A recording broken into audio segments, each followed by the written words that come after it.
अखेर 1 महिन्याच्या प्रतीक्षेनंतर TUI 25 जेरबंद. पारशिवनी परिसरात धुमाकूळ घालणारा नरभक्षक वाघ अखेर पकडला.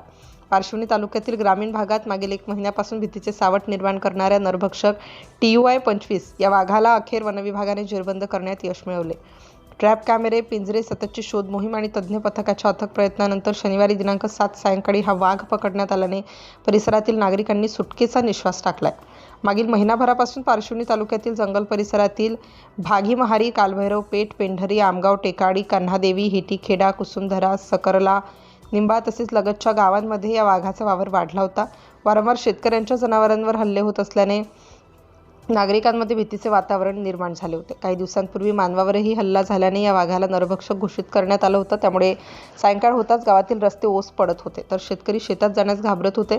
या पार्श्वभूमीवर वनविभागाने विशेष मोहीम हाती घेतली होती. तज्ज्ञ पथक, ट्रॅप कॅमेरे आणि पिंजरे लावून वाघाच्या हालचालींवर बारकाईने लक्ष ठेवण्यात येत होते.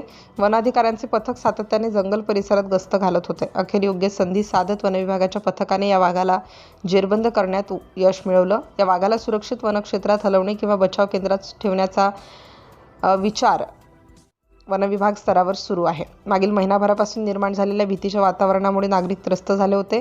वनविभागाने नागरिकांना जंगल परिसरात विनाकारण वावर टाळण्याचे तसेच कोणतीही संशयास्पद हालचाल दिसल्यास तात्काळ वनविभागाला कळवण्याचे आवाहन केले.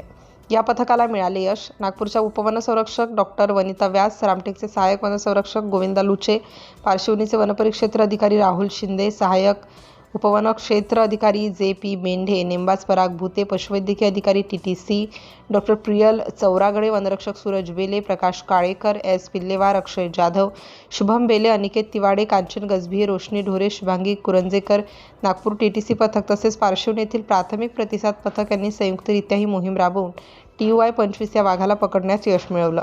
सिटी इंडिया न्यूजसाठी पारशिवनी तालुका प्रतिनिधी रामू काकडे.